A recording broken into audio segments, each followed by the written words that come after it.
Join us for the last video of our European adventure series where we explore Paris. How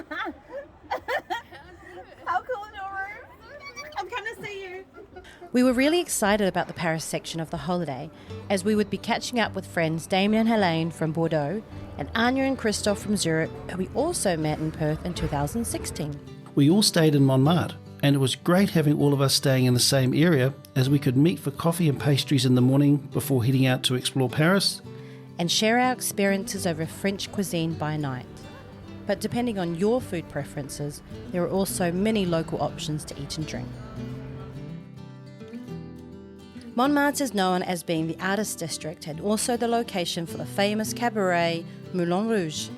It provides an exciting atmosphere with a vibrant culture and unique charm.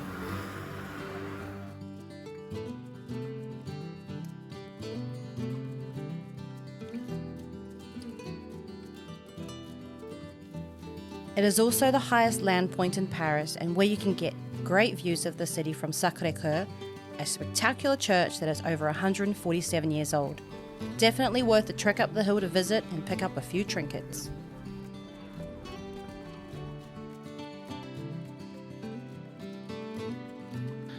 Not far out of Paris is the Chateau of Versailles.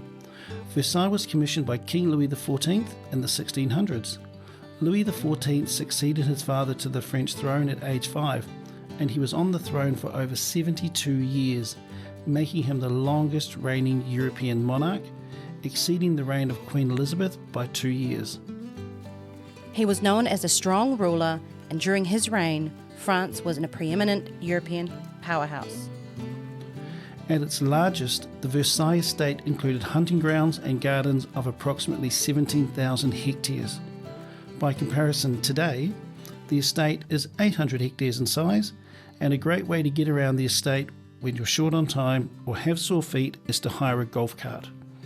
Which will also give you more time to explore the Grand Trianon and Marie Antoinette's home.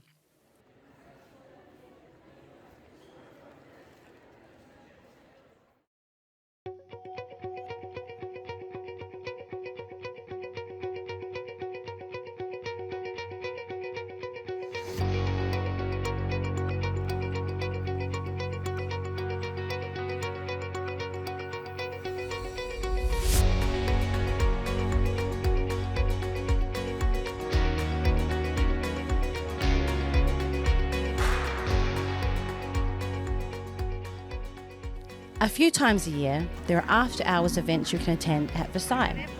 At the Electro Night Fountain Show, Versailles' fountains and gardens are illuminated in colour and pumped to a variety of electro soundtracks.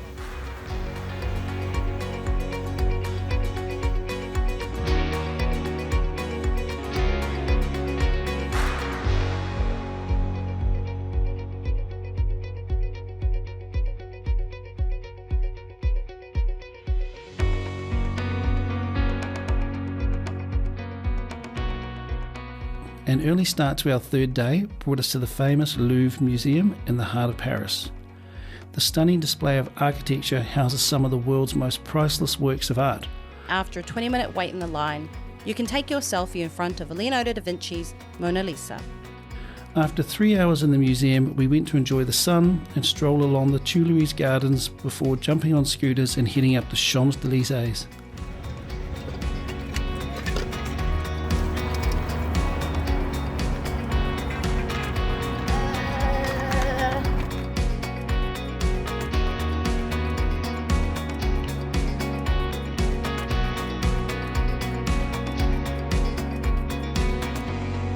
For a few hours, we kicked off our shoes and relaxed under the Eiffel Tower with an amazing picnic.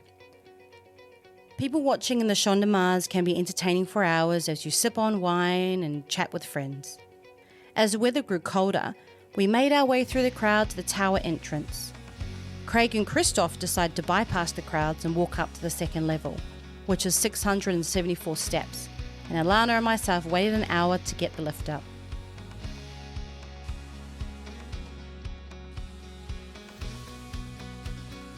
We could only access level 1 and 2 on the day, but still got 360-degree views and a great vantage point to see Paris in all her glory.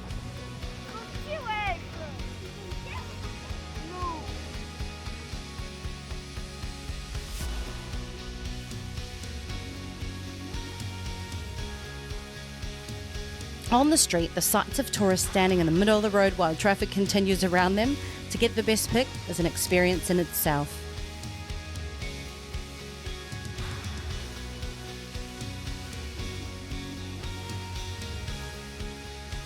Lovelocks are something that we encountered in a few places in Paris. The tradition of lovelock started not in Paris, but in Hungary. The legend goes that a woman who lost her lover during World War I started fixing padlocks on bridges where they used to meet. It was her way of expressing that her love was unbreakable. Seeing Paris with friends is 100% the best way to experience the city. Thanks for joining us on our travels in Europe.